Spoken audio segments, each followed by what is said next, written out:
முருகர் பக்தர்களுக்கு நம்ம முருகரே ஒரு கவசமாக இருப்பாருங்க. நம்ம உடல் ஆரோக்கியத்துக்கும், நம்ம மனம் நிம்மதிக்கும், நம்ம சௌபாகியமான வாழ்க்கைக்கும், நம்மளுடைய நீண்ட ஆயுளுக்கும், நமக்கு எந்த ஒரு தொந்தரவு இல்லாமல் நம்ம வாழ்கிறதுக்கும், கடன் எல்லாம் குறைஞ்சி நம்ம செழிப்பாக வாழ்கிறதுக்கு எல்லாத்துக்குமே நம்ம முருகர் தந்தை நமக்கு ஒரு கவசமாக இருப்பார். முருகர் பக்தர்களை பார்த்தீங்களா, ஃபஸ்ட்டு ரொம்ப கஷ்டத்தில் இருப்பாங்க, ரொம்ப கவலையாக இருப்பாங்க. அவங்க முகம் ரொம்ப பொலிவிழந்து இருக்கும். ஆனால் முருகனை வணங்க ஆரம்பித்ததுக்கு அப்புறமா அவங்க முகம் பார்த்தா ரொம்ப பொலிவான முகமாக இருக்கும், ரொம்ப தெளிவான முகமாக இருக்கும். பார்க்கவே பக்தி பரவசமாக அந்த திருநூரை வச்சுக்கிட்டு அவ்வளோ அழகாக காட்சி கொடுப்பாங்க. தன்னம்பிக்கை வந்துடும். முருகர் தந்தையே ஒரு கவசமாக இருந்துருவார்.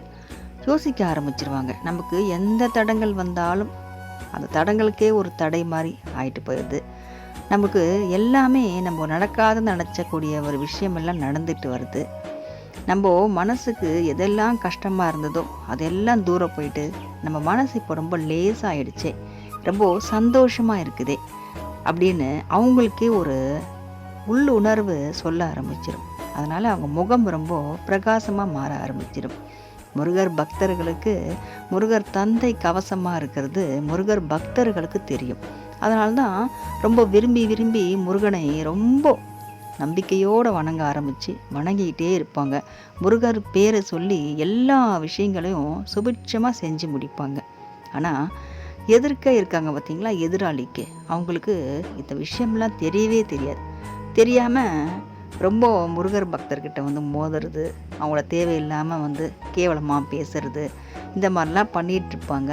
இன்னொரு விஷயம் என்னென்னா, யோசிச்சுக்கிட்டே இருப்பாங்க. என்னடா இது, என்ன தான் நம்ம நினச்சாலும் என்ன செஞ்சாலும் இவன் தோக்கவே மாட்டானே, எப்போ பார்த்தாலும் சிரிச்சுக்கிட்டே இருக்கானே, ரொம்ப தெளிவாக இருக்கானேன்னு யோசிக்கவும் செய்வாங்க. அது எல்லாத்துக்குமே காரணம் நம்ம முருகர் தந்தை தாங்க. அவர் நமக்கு கவசமாக இருக்கிறதுனால நம்ம பாதுகாப்பாகவும் இருப்போம், ரொம்ப செழிப்பாகவும் நம்ம இருப்போம். வெற்றி முகமாகவே நமக்கு எப்போவுமே நம்ம காணப்படுவோம். எதிர்க்க இருந்து பார்க்குறவங்களுக்கு தெரியவே தெரியாது. தெரியாமல் யோசிச்சுக்கிட்டே இருப்பாங்க. அவங்க யோசிச்சுக்கிட்டே இருக்கட்டும், நம்ம வாழ்ந்துக்கிட்டே இருப்போம் முருகன் அருளால். வெற்றிவேல் முருகனுக்கு அரோகரா.